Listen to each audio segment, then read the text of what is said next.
இறால், தக்காளி, வெங்காயம், பச்சை மிளகாய், கருவேப்பிலை, கொத்தமல்லி, இஞ்சி பூண்டு பேஸ்ட், மல்லிப்பொடி, மஞ்சள் பொடி, உப்பு தேவைக்கேற்ப, ஆயில் தேவைக்கேற்ப, கடுகு, சீரகம், மிளகாய் பொடி தேவைக்கேற்ப. ஸ்டவ் ஆன் பண்ணிக்கணும். ஆன் பண்ணின்னு கடாயை வச்சுட்டு ஆயில் போட்டுக்கணும். ஆயில் நல்லா சூடான உடனே கடுகு சேர்த்துக்கணும். கடுகு நல்லா பொரிய விடணும். நல்லா பொரிஞ்ச உடனே சீரகம் சேர்த்துக்கணும். சீரகம் ரெண்டையும் நல்லா பொரிய விடணும். நல்லா பொரிய விட்டுட்டு கருவேப்பிலை சேர்த்துக்கணும். கருவேப்பிலை போட்டு நல்லா வதக்கணும். வதங்கின உடனே கட் பண்ணி வச்சுருக்க பச்சை மிளகாயை போடணும். பச்சை மிளகாய் போட்டு நல்லா வதக்கணும். வதக்கின உடனே கட் பண்ணி வச்சுருக்க வெங்காயத்தை சேர்க்கணும். வெங்காயம் நல்லா வதங்க விடணும். ப்ரௌனிஷாக நல்லா வதங்க மாதிரி நல்லா வதக்கிக்கோங்க. வெங்காயம் நல்லா வதங்கணும். நல்லா வதங்கின உடனே இஞ்சி பூண்டு பேஸ்ட்டு சேர்க்கணும்.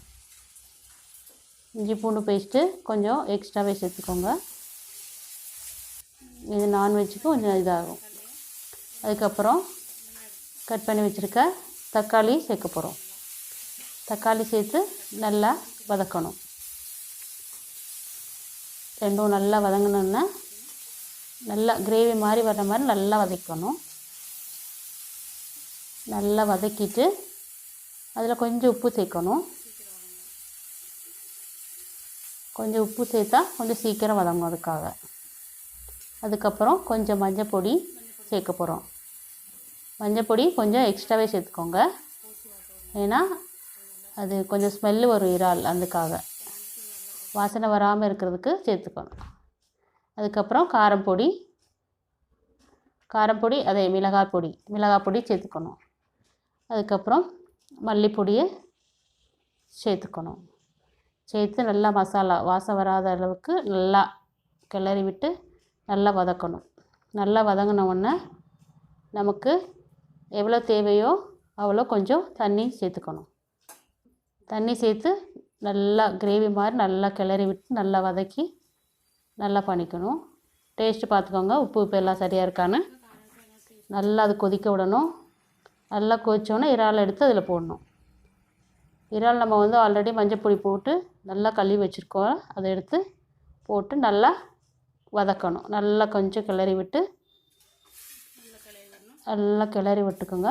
நல்லா மிக்ஸ் பண்ணி நல்லா கிளறி விடுங்க. இறால் தொக்கு கொதிக்க விட்டுட்டு 10 நிமிஷத்தில் இறால் தொக்கு ரெடி ஆயிடும். ஸ்டவ் ஆஃப் பண்ணிடுங்க. இறால் தொக்கு ரெடி ஆயிடுச்சு. இப்போ சாப்பிட்டுக்கலாம். ரொம்ப டேஸ்ட்டாக இருக்கும் இறால் தொக்கு. செய்கிறது ரொம்ப ஈஸி. 10 மினிட்ஸில் ஆகி போயிடும். நீங்கள் கூட வீட்டில் ட்ரை பண்ணி பாருங்கள். ரொம்ப நல்லாயிருக்கும். அதுக்கப்புறம் கொஞ்சம் கொத்தமல்லி கட் பண்ணி வச்சு கொத்தமல்லி மேலே போட்டுக்கோங்க. நீங்கள் கூட ட்ரை பண்ணி பாருங்கள். தேங்க்யூ.